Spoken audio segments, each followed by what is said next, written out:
Saya baru kembali dari Jakarta. Seperti yang diceritakan tadi, saya baru menyelesaikan studi doktoral di UI. Dan sekarang saya bekerja di pusat pastoral Keuskupan Maumere, ya, sambil menangani beberapa hal yang lain.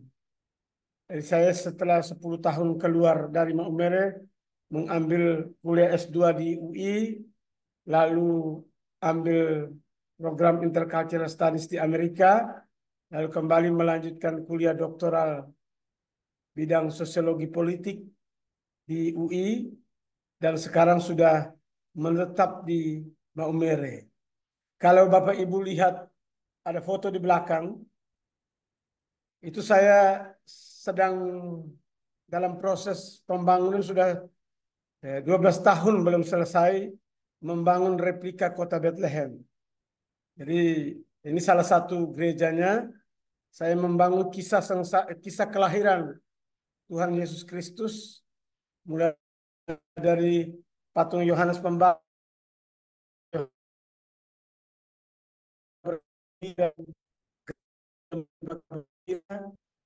patung Maria Elizabeth, gereja Maria Elizabeth, patung Padang Gembala dan gereja Padang Gembala, lalu gereja kelahiran.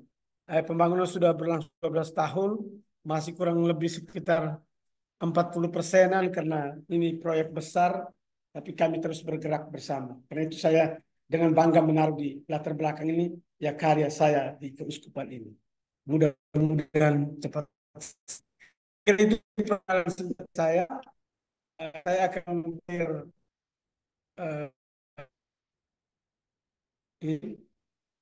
lihat sudah bisa lihat. Halo, halo. Romo Wilfried, maaf, sepertinya putus-putus Romo. Kalau di saya terimanya putus-putus. Begitu ya. Romo, Saya dengar saya dengar jelas sekali dari ya sini. sekarang sudah jelas Romo. Sudah. Silakan Romo. Oke. Baik Bapak Ibu sekalian, eh, kemarin saya lupa menyampaikan kepada tim tentang eh, judul dogma yang pertama ini. Jadi dogma yang kita permenungkan dalam sesi pertama ini ada dogma Maria dikandung tanpa noda. Saya berterima kasih kepada tim karena juga meminta saya untuk 3 dogma lain sehingga saya bisa membicarakan secara komprehensif meskipun di sesi yang berbeda. Dogma Maria Bunda Allah, saya ingin mulai dengan apa itu dogma. Dogma itu ajaran atau keyakinan dasar yang harus diterima sebagai hal yang benar dan baik oleh para penganutnya, tidak boleh dibantah, diragukan, atau diubah oleh akal dan pendapat manusia. Jadi itu dogma. Agama-agama memiliki dogma, ajaran dasar, keyakinan dasar yang harus diterima oleh semua penganutnya. Entah itu Katolik, entah itu Muslim, entah itu Hindu, Buddha. Kalau memiliki dogma, itu dogma harus diterima sebagai ajaran yang benar, tidak boleh dibantah, diragukan, atau diubah oleh akal dan pendapat manusia.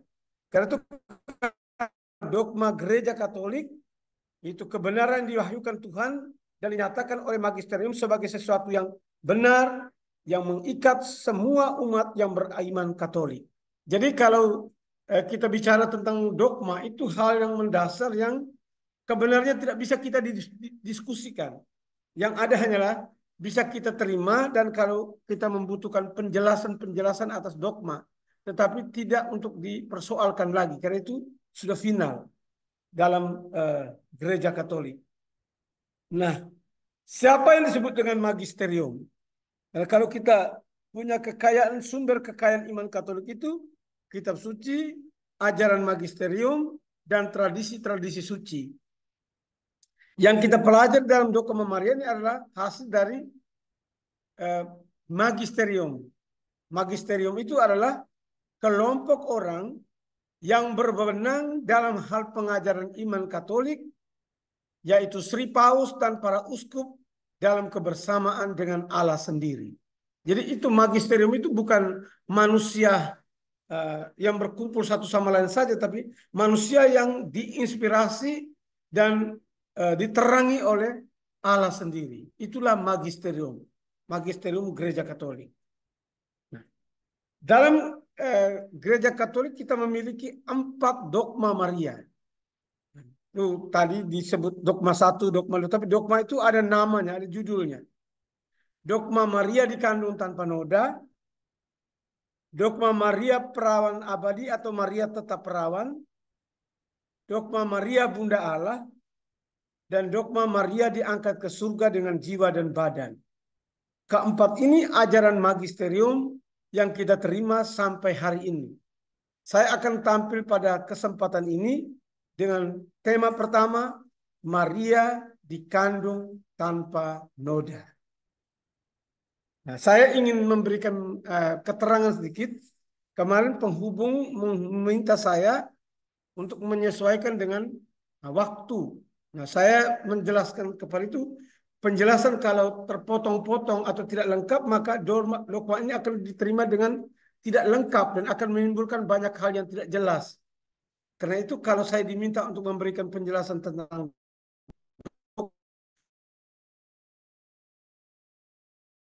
secara tuntas, sehingga tidak menimbulkan pertanyaan-pertanyaan karena tidak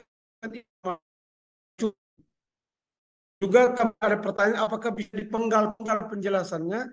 Saya khawatir kalau saya penggal-penggal misalnya satu tema yang sama, setengahnya sekarang lalu setengahnya waktu yang lain, kita akan menerima secara uh, sepotong-sepotong. Sehingga saya meminta kalau seandainya saya diminta untuk memberi penjelasan tentang dogma, saya mau satu tema dijelaskan dalam satu sesi.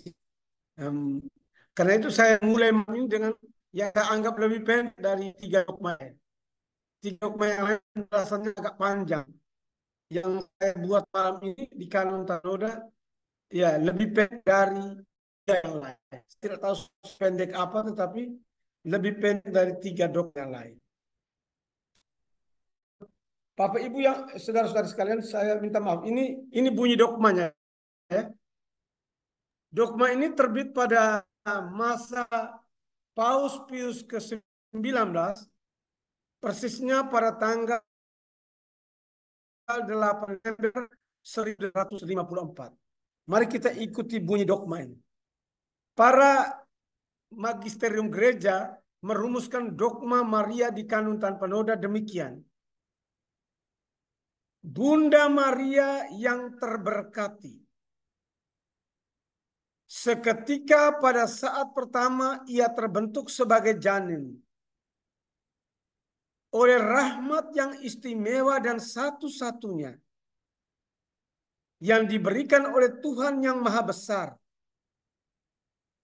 oleh karena jasa-jasa Kristus penyelamat manusia, dibebaskan dari semua noda dosa asal, adalah doktrin, adalah dogma, adalah ajaran yang dinyatakan oleh Tuhan dan karenanya harus diimani dengan teguh dan terus-menerus oleh semua umat beriman. Ini bunyi dogma.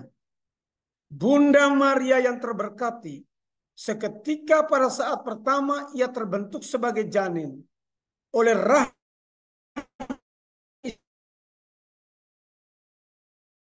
oleh Tuhan yang Maha Besar, oleh karena jasa-jasa Kristus penyelamat manusia, dibebaskan dari semua noda dosa asal, adalah doktrin yang dinyatakan oleh Tuhan dan karenanya harus diimani dengan teguh dan terus-menerus oleh semua umat beriman.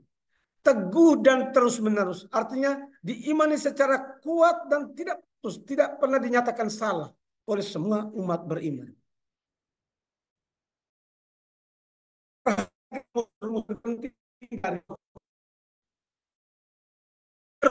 Bawah yang tasnia. Jadi amat dosa itu oleh karunia Allah, menghormati manusia buat menjadi bernoda, tapi diberikan kepada Maria karena kasih karunia Allah. Dan diberikan karena mengingat jasa Yesus Kristus, bukan jasa Bunda Maria. Dapat rahmat tanpa noda bukan karena hidupnya sendiri, tapi karena jasa Yesus Kristus dari mana di mana Maria mengandung dan melahirkan. Dijaga agar bebas dari setiap noda dosa asal. Apa dasar magisterium menerbitkan dogma Maria dikandung tanpa noda? Kita perhatikan perlahan-lahan. Pertama, preventive grace. Preventive grace itu rahmat pencegahan atau janji perlindungan. Preventive grace itu diberikan oleh gereja sejak zaman para nabi. Ketika Allah memberikan panggilan para nabi sejak zaman perjanjian lama untuk misi tertentu, orang-orang dipanggil itu selalu disertai dengan preventive grace, janji perlindungan, janji untuk diberikan pencegahan dari noda dosa. Itu bukan hanya terjadi pada Maria. Sejak zaman perjanjian lama itu sudah ada. Kita lihat ketika Allah memanggil Musa untuk membawa umat Israel keluar dari tanah Mesir. Musa itu menyatakan diri tidak layak.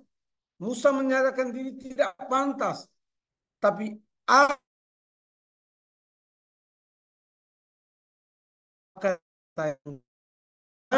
dalam Keluaran 3 ayat 11 kita dengar itu. Bagaimana Allah bersabda, aku akan menyertai engkau. Itu preventive grace, rahmat perlindungan yang dijanjikan kepada orang-orang yang dipanggil untuk misi tertentu dalam karya keselamatan Allah. Lalu kedua, Yosua. Yosua ketika dipanggil dalam pertempuran di Pompais, dia juga diberikan rahmat perlindungan itu. Aku akan menyertai engkau. Aku tidak akan mengecewakanmu atau meninggalkan engkau. Itu ditulis dalam Yosua bab 1 ayat 5. Preventive grace, pencegahan, perlindungan. Juga Gideon, waktu dalam Hakim-Hakim bab 6 ayat 12, ketika Gideon melawan serbuan orang asing, Tuhan memberi juga preventive grace. Tuhan mengatakan, ya, dalam Hakim-Hakim ditulis, Tuhan menyertai engkau. Jadi lihat Bapak Ibu Saudara sekalian, setiap kali Allah memanggil manusia untuk misi keselamatan tertentu, orang yang dipanggil itu diberikan rahmat yang istimewa itu. Nah, selain itu juga Daud. Kepada Daud dalam 2 Samuel bab 7 ayat 9, Allah mengatakan, aku senantiasa menyertai engkau kemanapun engkau pergi. Itu perlindungan terhadap Daud ketika Allah memanggil dia. Yeremia juga. Yeremia menjadi nabi bagi bangsa-bangsa. Dan Allah berkata kepadanya, jangan takut akan mereka, karena aku menyertai engkau untuk membebaskan engkau. Yeremia bab 1 ayat 8.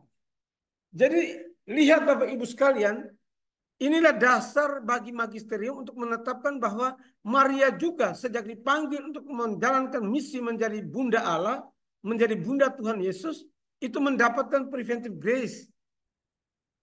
Allah merencanakan bagi Maria misi untuk mengandung dan melahirkan sang juru selamat. Maka sejak dari awal jadinya dunia, kita baca dalam kitab Perjanjian Lama, ia menghindarkan Maria dari noda dosa dan ia menghindarkan Maria dari dosa asal dan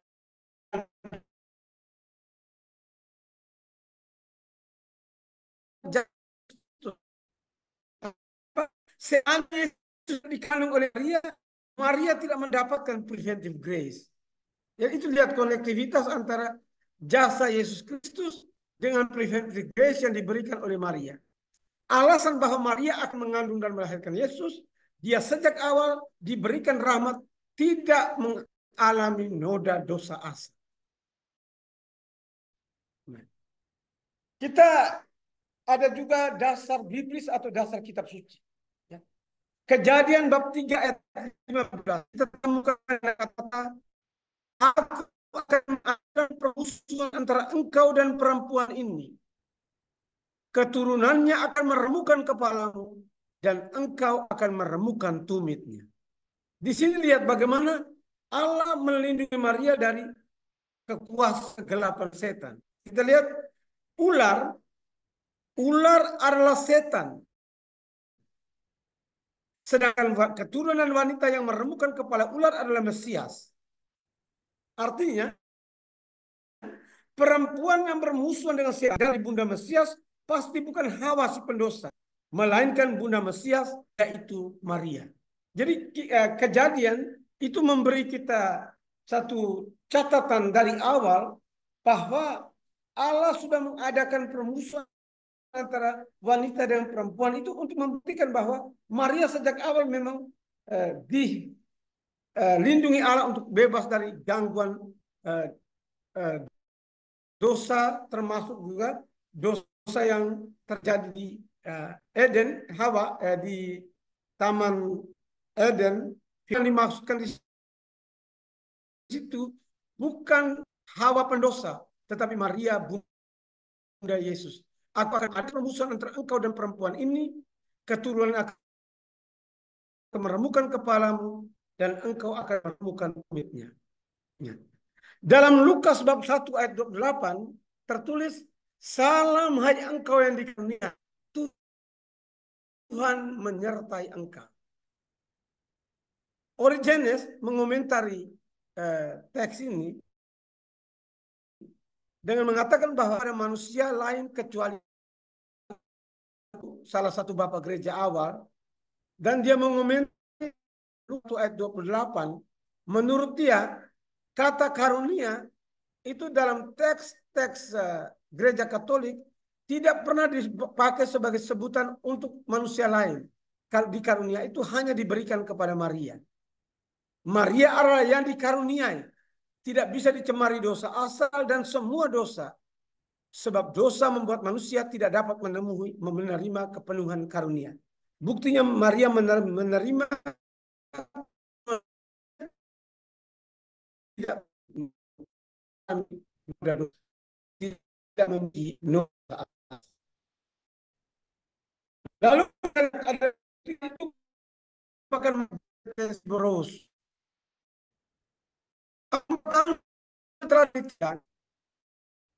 Maria nabi kepada Bernadette Soubirous di Mesabelle di Lourdes selama 18 kali. Dan Bernadette adalah seorang gadis desa buta huruf berusia 14 tahun.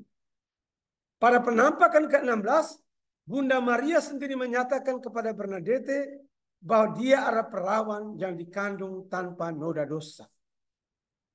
Penampakan ini telah diakui oleh gereja sebagai penampakan yang asli, penampakan yang otentik, penampakan yang dapat dibuktikan melalui penjelasan-penjelasan ilmiah. Itu dasar-dasar bagaimana magisterium memberikan gelar tanpa noda ini kepada Maria. Nah, aduh ini saya minta maaf sahabat saya balik dulu ke ini. Mungkin saya men-share yang salah ini. Tidak lengkap. Sorry ya. Nggak apa-apa, Romo.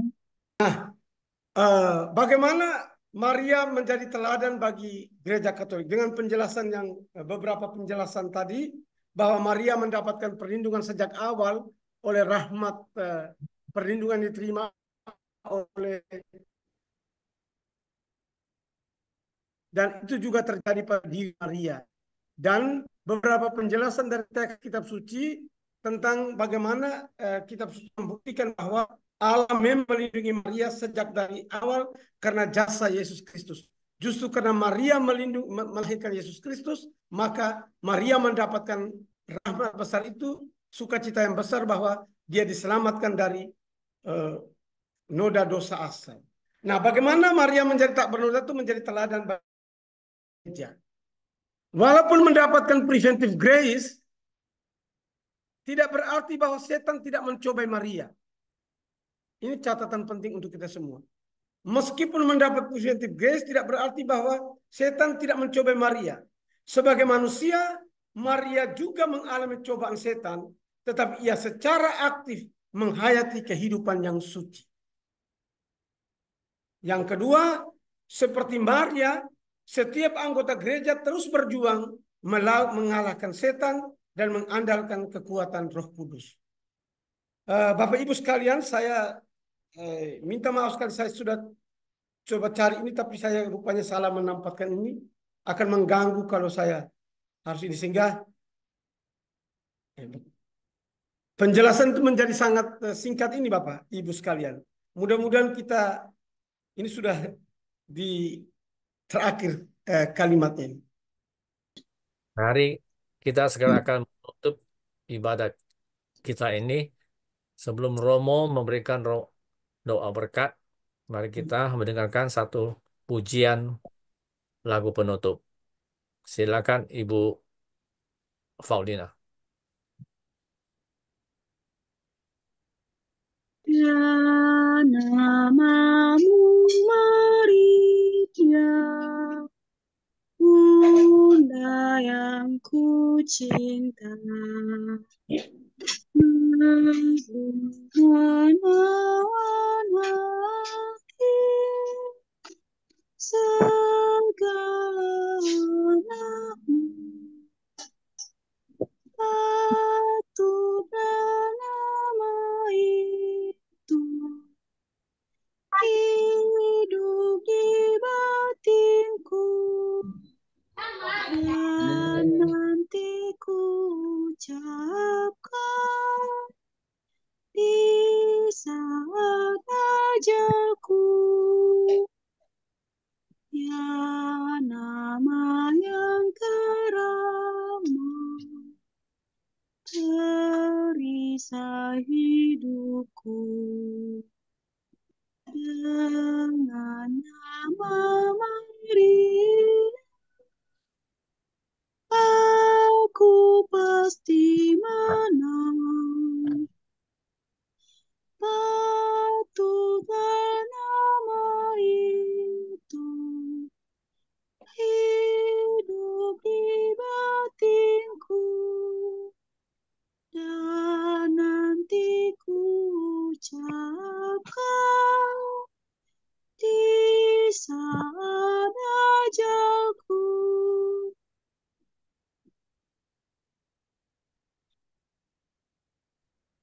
Dalam nama Bapa dan Putra dan Roh Kudus. Amin.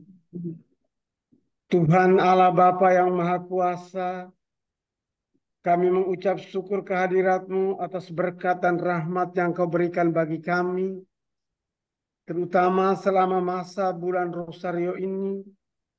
Kami boleh mendekatkan hati dan diri kami bersama Maria, Bunda Putramu, Maria, Bunda kami.